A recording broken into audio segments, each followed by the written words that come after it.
Welcome to Sit Down Stand Up with John Malkin, the show where comedy meets conversation. Get ready for a ride full of laughs, stories from the stage, and possibly a few surprises. And now, here's your host, John Malkin. And we are live. Yes, we are live. Sit Down Stand Up with John Malkin. I am your host, John Malkin, for another fantastic show with a fantastic guest from New York, Long Island, now residing in the wonderful area we call Brooklyn, New York, for those who don't know it.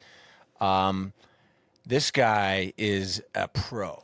He is a pro. He travels all over the country. He's been on Access TV's Gotham Comedy Live, MTV's Middle of the Night Show, TLC. He's heard on SiriusXM, and his jokes have been featured in Time Out New York, The Washington Post, and ESPN.com, which we're going to have to dive into. Please welcome Joe Pontillo. Joe Pontillo, how are you, buddy? Hey, thanks for having me. I always like when I hear my bio and I'm like, oh yeah, I did those. So did you make that up, or was that the actual bio? No, that's all real stuff I did, but it's just stuff, you don't think about it on a daily basis. Right. It just looks really good on my website. Yeah, you're very accomplished and all that. So so you and I have some mutual friends, Cara Amore, who's actually introduced me to several comics, and she introduced me to you. And Pat Oates is another comic, a mutual friend of ours. Pat and I actually, I'm a DJ on Saturdays, although I may be doing more, I'm not sure, on 95.9 The Fox. And Pat also does DJing at 95.9 and also on PLR. So we were in the studio together last Saturday, and in between, like, we're waiting for songs, we'll kind of go in each other's studios and riff on each other. But anyways, man, it's glad to have you on the show, man. Thank you for coming. Yeah, thanks for having me. Pat Oates used to manage/book Joker's Wild in New Haven, Connecticut. Oh, wow. Okay. So we became friends because I had to harass him every 3 months to book me. But he'd always respond.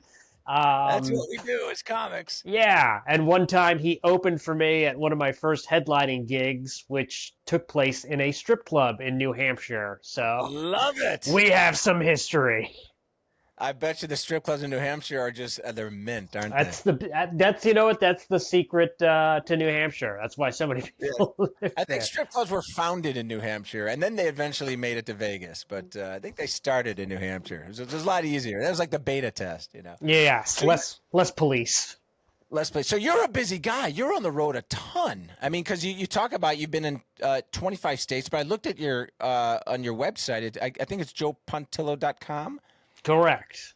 That's right. And you're playing a lot, man. You are really funny, and we'll dive into your material, but you are in your Pinto, and unless you got a private plane, and you're driving, and you live on the road. I'm just taking Ubers to Lyfts and then hitchhiking a little bit. Sometimes it takes days to get where I'm going. And I mostly drive around the city this year, or drive around the country. Right. This year, finally, for the first time in like 8 years, I actually flew somewhere for a gig. Really? Wow. I flew to Florida. Okay. So not that they were paying for it. Oh, okay. So what's your cutoff? You're like, all right, I look at the air miles, there's road miles. After 300 miles, I mean, when do you go like, all right, screw it, I'm hopping a prop? Geez.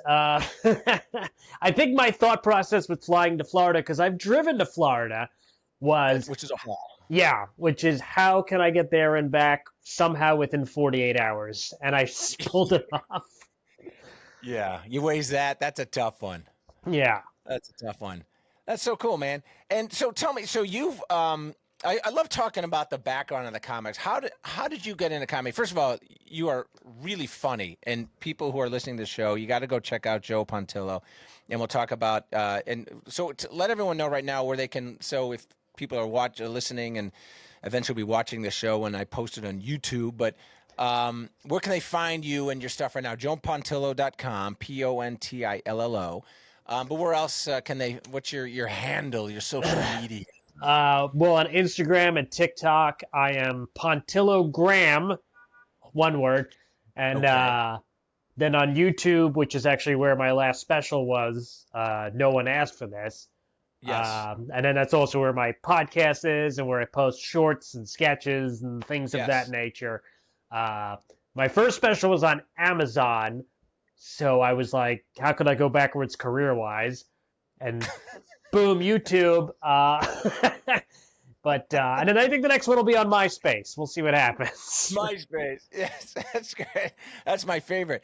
So how did you get into this game? Because you're a really funny guy, and you've been doing it for some time and all that. At what point in your life? I mean, is this something that you always wanted to do, or you kind of fell into it? Tell me a little bit about your background and how you entered this game. I always wanted to entertain people, whether it was on TV or making movies or something. But I was also, at least always fancied myself very funny. So it was Yes. like, oh, I could also do stand-up comedy. And, when I was young, like a teenager, there wasn't a ton of stand-up comedy like there is now. So it Right, looked right. like, oh, I get into stand-up comedy and I'll probably be somewhere in like 5 years. Right. But the game has changed so much that, now I'm solely a stand-up, but I do all the stuff on the side. Because you have to, always create content and put out videos and do podcasts and whatever this show is. Right. So, that's where we're at. It's a live radio show. Yes, we Yeah. are actually live. People are listening to us as we speak, and then it will go to YouTube, and then it becomes a video podcast. I don't know. I guess that's what it becomes. So, were you like a class? Did you consider of like a class clown growing up? Were you like always making people laugh, and it is just so natural for you just to get up on stage and just continue that magic? Yeah, I guess so. In fact, I remember one of my teachers actually signed my high school yearbook, "Future Comedian?" 8 question marks. Nice. Yeah. Yeah, that's I a lot better wasn't- than saying. It's a lot better than saying future DMV worker. Right, future criminal. I was not the class clown, but I remember. And so funny, the person who did win class clown, I think, just like is just some regular ass dude now. Oh, he blew his wad a long time ago, right? He's Yeah, done. exactly. He's He material. peaked at 18. That's the worst. That's the worst when you peak when you're a class clown. And so all right. So you got into this. So how long you been doing this? How long you been doing stand up? I started in like the mid 2000s, actually. So like 2000. Oh, okay. Yeah. I All right, dabbled in. so- Yeah, yeah, like 2006. Okay, so about like I guess it's 15, almost 20 years. So I you've been know. doing it for a while. Yeah, wow, that's crazy. Are you? Tell me about your writing style, because I was watching a lot of your material, and there are some comedians who are like diehard storytellers. Like the joke will go like 3 minutes, 4 minutes. It's like a funny story. But you, which I envy so much, you had this ability to, in your set, whether it's a 5, 10, or like on your 50 or an hour special, you could cover like 300 topics, which is just incredible. Yeah. You know, I mean, and it's fluid, and you know when to jump from one thing that, like, you'll be talking about like a Red Lobster, and next thing you know, you'll be talking about pickleball, but it works and all that. I mean, do you choreograph that, or how do you? Because to me that's just so much material, but you're good at it. How do you manage that? I have no idea. I feel like Drugs. so many times, even if I do like a 10 or a 15-minute set, sometimes afterwards I'll try to remember every joke I did, and I'm like, how did I Right. do 31 jokes in 15 minutes? That doesn't make any sense. It's funny though. I mean, it's really good, and it's really witty, and it's topical, and I'm so envious of that, because my joke telling tends to be a little bit more storytelling, you know. But I look at comics like you, and I'm just like, man, I'd love to be able to do more than that, and I don't think I have the capacity to. I'm working on it. But it's really funny, and you do this, you know, you do some really funny stuff, like you did this one bit on when you went into a supermarket and someone thought you actually worked there? Oh God, yes, that's happened multiple times. Funny because I did work at a supermarket like 20 years ago. Oh, so it's still in your resume. So I guess I just forever I took something from that that has just carried me through life. Apparently, I just always looked like that guy. You do have that supermarket worker look to you, like you just put a white apron on and I could put you behind a butcher or clean up a spill in aisle 6. Right, but I'm at the supermarket pushing a shopping cart wearing like jeans and a t-shirt, and old people are coming up to me like, "Can you get me those can of peas? Do you work here? What about this says I work here?" It'd be funny if someone came up to you and said, like, "Hey, thanks for getting me this cart, man." Oh, and you picked out some groceries for me. How nice. Tampax, that's fine. I'll take it.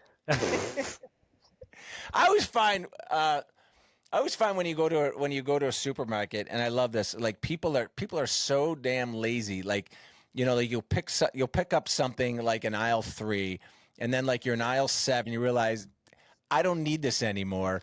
So you'll just put it on the shelf anywhere. Yeah, you put it anywhere. So like I'm shopping. One time I was shopping for a box of Lucky Charms for my kid, right? And sitting next to it was a bottle of douche. What? And I'm thinking, at what point in the shopping experience did someone go, I don't need this douche anymore. I'm just going to put it here in the kid cereal aisle just in case someone needs it. Maybe that was a cereal that had so much fiber that yes, that's how you clean it out. If you were clogged up, eat this. So tell me about, so you're playing a lot of clubs and all that, but then you're doing this in your incredible specials and all that, and you got yourselves on some really great shows on Access TV, which I actually watch Access TV.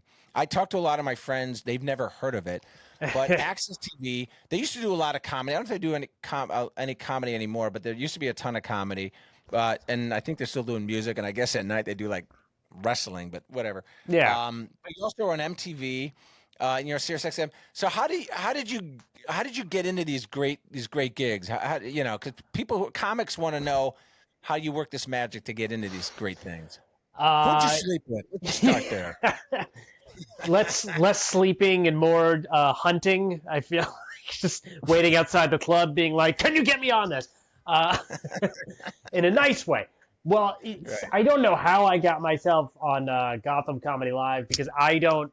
I've never had like comedy like management or representation or anything. I just kind of lucked out that I sent an email and the guy who books it, Chris Mazzilli, who books Gotham Comedy Club, saw it and was like, "You're great, but I need to see this, and this." And I'm like, "Okay." And then like 2 years later, finally I got on the show. Good for you. And he kept responding to me, which doesn't happen mostly in comedy. So.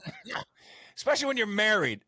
And I was like, "I'm getting on the show unless they cancel it." That's good for you. Now, did you do it? Were those New York-based shows, or did you have to fly out to LA, or yeah, that one they just shot it at Gotham Comedy Club in the city, and then cool. To get on it, I don't remember how I got on MTV. To be honest, I just know it was on a very short-lived like late night show they were doing where they like. The theme of the show is they would wake up a celebrity and then go, "Oh, we're going to do all this crazy stuff in New York City now." So I played a character who was part of the crazy stuff that whoever the celebrity was, I can't even remember his name, but. Oh, God. Yeah. God. It wasn't like Brad Pitt or something like that. Not that. No. Not no, quite it was there. somebody way less famous. Pauly Shore was on it. It wasn't Pauly, was it? I guess. No. I don't remember that. I thought it was somebody from Game of Thrones, but I can't remember now. I gotta look it up. You look up Jon Snow. That's very cool, man. Now you also have a podcast because you're also when you go to your YouTube channel, you're seeing a lot of your bits, but you're also doing. I guess you call it podcast because it's proactive. Like you're filming yourself doing these funny bits and all that. So talk about that because it's very funny and it's very topical and there's short clips and all that. But it's really good. Yeah. Well, second podcast is a charm. I hope. Yes, that's it. it was sort of a funny journey because I used to have a podcast back in the day. It was called Comedy Sucks. Perfect. Yeah, and then my co-host died. So Wait, what? Yeah, Seriously? What yeah, happened? long story. But then for years I was in the works to do another podcast, and then the guy I was going to do that with went in the hospital, and I was like, okay, obviously I have to do this myself. Yeah. Okay. Note to self. Yeah. Don't do a show with Don't Joe co-host my podcast. Pontillo. So I forget what happened. I just had I had like a stretch where I had some like shows cancel, and I'm like, I gotta get something going. Let me take this opportunity to actually boom, and then the Joe Pontillo show. And the first episode did really well, and I was like, all right, I guess people like this. So I've had a couple of guests on, and I also use it as a platform to talk about stories from the past comedy-wise. Right. And right. other things comedy related, while also touching on like the news and sports Okay. and whatever's going on. I love it. It's really clever stuff too. And then you also, and you're aside from just being a comic, but you're also a writer. You're a director. So you're kind of you're doing it all. I mean, you're really kind of capturing the whole platform of not just delivering, but also kind of behind the scenes, and you're doing a lot of writing on that. And you starred in it's something called Social Media Killed a Supervillain, which was just a couple of years ago. First of all, the title is hilarious. Tell me about that show. So I used to do this web series called Hank is Evil, which was about like a like Snidely Whiplash from the old Dudley Do-Right. Similar looking guy, but like, what if he just existed in like the modern regular world, and was just trying to make a name for himself as a villain? And it got kind of popular. We actually made a full-length movie like 10 years ago. Really? Yeah, but then in 2020, everything was shut down. It was a pretty simple script, and I'm like, let's do this kind of mockumentary style, like retrospective of this character. So it was a lot of like Zoom jokes and things like that nature. Okay. And he's like sort of retired. Oh, he had retired from being a supervillain to become a YouTube influencer. And then he got canceled because he was selling makeup products. And it turns out they were doing animal testing, which is like a real like stupid drama thing that actually happens on YouTube. So I was like, what if it happened to him? That is really funny. That's fun. And you mentioned cancel because the merchandise you sell, it says I've been canceled, which is very funny. Yeah. Now, is there a storyline behind that? Like, is that kind of that like around the cancel culture, or is that kind of melded into your routine, or were you like canceled in your life at one time because you said something on PC, which is weird for a comic, but you never know these days. No, if I was, that might have helped, but it was like the height of all that going on, like people getting canceled left and right, like 2019, 2020. I had a joke about YouTube, and YouTube people make a living doing YouTube videos, and the highest grossing person on YouTube is like a 9-year-old kid that reviews toys. And I was like, I forget even how the joke goes, but I was like, you know what? Let's find out his political opinions, or let's find if he has any old controversial tweets. That's what it was. Did he post anything racist a few years ago? That's right. Cancel him. We need to do Oppo research on that kid. I'm sure when he was 5, he was breastfeeding someone else's mom. There's something going wrong there. Now he's 15. He's selling. Now he's 15. He's selling crypto out of his car or something because his parents took all his money. Doing well. That's right. So you were a comic during the whole COVID thing. How did you, when everything was shut down for it seemed like ages, but how did you survive? What did you do? I mean, did you do more stuff online? I mean, how does a comic support oneself when all of a sudden you can't go do clubs anymore? It was weird. It's because at first you're like, is this it? Is there not going to be comedy anymore? Right. Am I never going to perform again? So there's that whole meltdown, and then within weeks, people are like, "Hey, want to come do my Instagram live show, or my Zoom show, or my Twitch show?" And so it was you were finding new audiences that you probably wouldn't find, normally, like the Right. people who were probably already staying home and not doing anything. Right. But Like now, doing live shows on Grindr is also a good opportunity. yeah, Expand your audience. I got a show on LinkedIn tomorrow night. And then also, yeah, I took the opportunity and I was like, oh, I'm gonna start, making more videos, making more content. And again, Yeah. everybody, there was more eyes on it, so I had a Right. couple things Right. kind of blow up and Right. all that. Right. Good for you. Now, are you always writing? Because I was watching an interview with Seinfeld. He's this comic. He's really good. I'm not familiar with his work. He had a show years ago. It did quite well. I was watching his interview with him, and it was really fascinating, kind of like heartfelt interview about joke writing and all that. But he said he literally is writing 24/7, because he's always observing all that. Are you? Listen, I'm sure a lot of the material that I'm the same that we've been doing. Like he also talked about jokes that he's been telling for 15 years that he's literally still trying to perfect. Oh, yes. Still trying to, are you constantly because you're on the road a ton, how often are you introducing new material versus just either, I don't say rehashing, but just, bringing up material that you've done in the past or continuing to perfect and refine? How do you kind of weigh your material in your sets? Well, my writing process, much like Seinfeld, I say, what's the deal with? And then whatever comes out, I just roll with it. Or did you ever notice? Yes.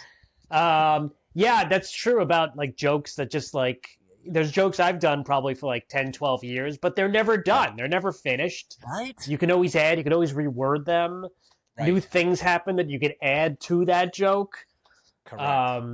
So there's that. I don't like sit and write. It's kind of just like I experience, Right. I'm always on like, I'm probably not enough comics do this. I'm on Twitter a lot, so I see, but you have to be careful because then there's things that people on Twitter know about that don't reach the real world for some reason. Yes. Yes. Yes. So I know what you're talking about. you just got to take in everything, and then you go from there. Like, I feel like if I sit and try to write, I can sit and write scripts, but writing jokes, that has to just come to me. Got it. So when you're traveling now, you've done 25 states, and I guess your goal is to get the remaining 12. 8. I lost track. Wait, did we win that war? No, we did. Okay, so I guess there's more there. So you want to get to all 25 states, the remaining 25 That'd be states. fun, yeah. Yeah. The drive to Hawaii would be a little challenging, but somehow I think Joe Pontillo will figure it out. Apparently there's a comedy scene there, and I'm sure there is. So when you're going to, like, say, Des Moines, and then you're going to, say, Chicago, two obviously very different towns, are you thinking about the material? Are you playing to the crowd that you think you're going to see that night, or do you think your content and material is kind of universal enough that it appeals to everybody? Yeah, I like to think my material is pretty universal, and Okay. I usually can make it work everywhere. But when you're traveling, you're always on the lookout. What's something? What about this place can I talk about that they're going to be like, yeah, try and localize it? Yeah. Because nothing's better than going somewhere. Like, I was in Ohio, and I performed in the town was the birthplace of Neil Armstrong. Yeah. Yes. So I made this terrible joke when I get on stage. I'm like, Neil Armstrong was born here. That's kind of cool. And then he took one look around and decided he'd rather be on the moon. And and if it wasn't for the fact that I think I messed it up, that joke would have killed. Because then I had to explain it, and they were like, "Oh," like they love that. I was near Gettysburg doing a show in Pennsylvania, and there was some comedy there. There's comedy there. Where are my Civil War vets at? And and there was just like any wooden legs. Anyone with wooden legs? Wooden teeth. No? Okay. There was not far from there was like this like tiny horse academy. And for some reason, every time I yeah, I don't know. I guess you can have your kid's birthday there. Every time I brought this up, the crowd would lose their minds. But after like the 5th time, you're like, all right, this sucks now. Why are they still laughing at it? That's very funny. It's actually big horses for tiny people. That's why you keep. Yeah. It's Or just- regular they size look horses tiny. for giant people. That's what For it is. giant people. That's it. That's all right. Let's reverse that. That's too funny, man. So you got a bunch of shows coming up. I mean, for those who want to follow Joe Pontillo, you got to go see this guy live because his stuff online is funny. But I can't wait to see. I'd love to share a stage with you one day, man. You are a funny Oh yeah, guy. let's make it happen. Let's make it happen. And you've got some great material. It's topical. It's funny. You've got great energy, and don't take this wrong. You have comedy face. There are some comics you look like a comic. You do not look like you work in a supermarket, okay? I mean, but there are some guys who you just look like a comic, and which God bless you, man. That's great. Well, the supermarket worker to famous stand-up comedian pipeline is very strong, as you know. So Yes, there's actually a curriculum to get there. I think it's an online course. It's yes, we'll take you from Publix to going public. yeah. But you got, and you're very successful at what you do, and you're playing gigs all over the place, and it's just it's great to meet comics. You're very inspiring. Thank you. I mean, I'm no Pat Oates, but I come close. You are no Pat Oates and no Cara Amore by any stretch of the imagination. So, I'm trying to get Pat on my show, and I will, and we're dancing. But what I should do is just corner him in the studio and just kind of do a clip. I hit him up about doing one of his shows not too long ago, and he's like, "Yeah, the spring of the summer," and now it's almost the end of the summer, so I probably need to bully him again. That's too funny.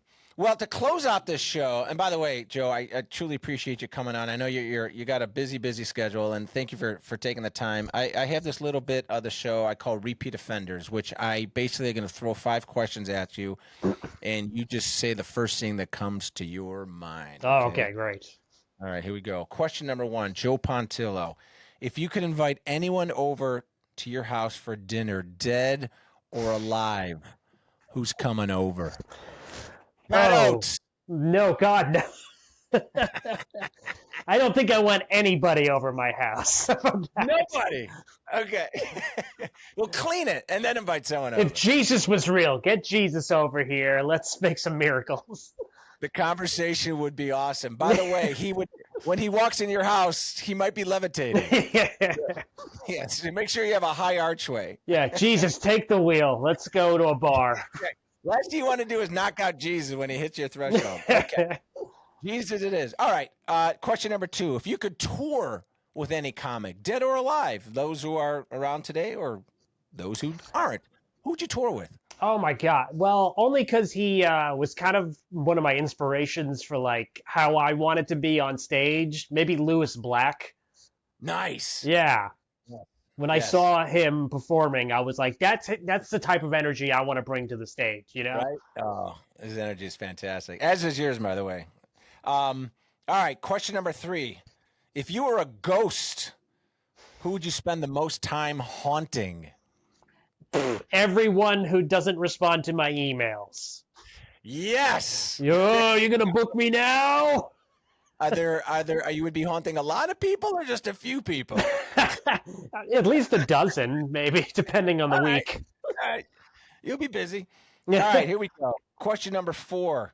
If a genie gave you one wish, what would you wish for? I would probably just say, you know what, give me unlimited money, and then I'll figure it out from there. That's right. I mean, that's true, man. Like they say, like people are like, money can't buy you happiness. I'm like, true, but it's one hell of a down payment. Right. I don't need it all at once. Just anytime I'm like, I need $50. Boom, it's there. That's right. Just trickle it on in. All right, last question for Joe Pontillo. My bank account would still be a mess. If you had to wear a sign around your neck for the rest of your life, what would it say? Oh my God. It would probably just have my social media handles on it. That's fine. Say like and subscribe. That's like and subscribe. That's right. I guess it wouldn't say I've been canceled. No, we saved that for the fans. Save that for fans. All right, very cool, man. Good answers, Joe. Man, I can't thank you again enough for hopping on the show. You're a busy guy. You're extremely funny. You've got to check him out, joepontillo.com and his social media. Go see this guy live. Check out his schedule. He is literally in his Maverick. Call your driving, local club and demand I'm there. That's what. Demand you're there. He's got the AM radio cranked. He's got that coat hanger as his radio antenna. He's hauling the cans. It's a Just Married thing. I'm losing reception every 5 miles because the radio station gets less powerful. That's right. You've got to see this guy live, man. And I hope we share the stage one day. And Joe, I can't thank you enough, man. Best of luck to you, and I look forward to meet you in person. Yeah, likewise, man. Thank you for having me, and thanks, listeners. Dozens. Well, hopefully there's an S. Maybe it's dozen. I don't know. We'll find out. We actually do know, but we don't tell anybody because we lose count after 4. You've got the solid background, which is way more than I got going on. So that's right. I got to put up my fake brick background and my homemade sign that one of my fans made. Yeah, I got the real sign. I actually had that made. It was made for me in England. I found it on Etsy. Oh, great. Yes. And then I went to Grindr. Yeah, okay. Once I saw that, I'm like, this show's kind of legit. Damn it. That's right. It's not a green screen. It's literally legit. I can touch it. It works. You got the real microphone. I'm yelling into a phone. I don't know what I got a microphone. I get these things. I can actually hear you in my headset. This is like a real show. What's going on? I have a producer sitting right here. I even wore headphones for this. This is serious. I know. I love it. That's fantastic. You've heard another episode of Sit Down, Stand Up with John Malkin. I'm your host, John Malkin. Joe Pontillo from Long Island, now residing somewhere else in New York City, on the road. Go check him out. Joe, thanks again, man. Thank you. Come find me. That sounds like a threat. And to our listeners out there, we are out of here. That's a wrap on today's episode of Sit Down, Stand Up with John Malkin. Make sure to follow John on social media at John Malkin Live. See you next time, and don't forget to think while you laugh.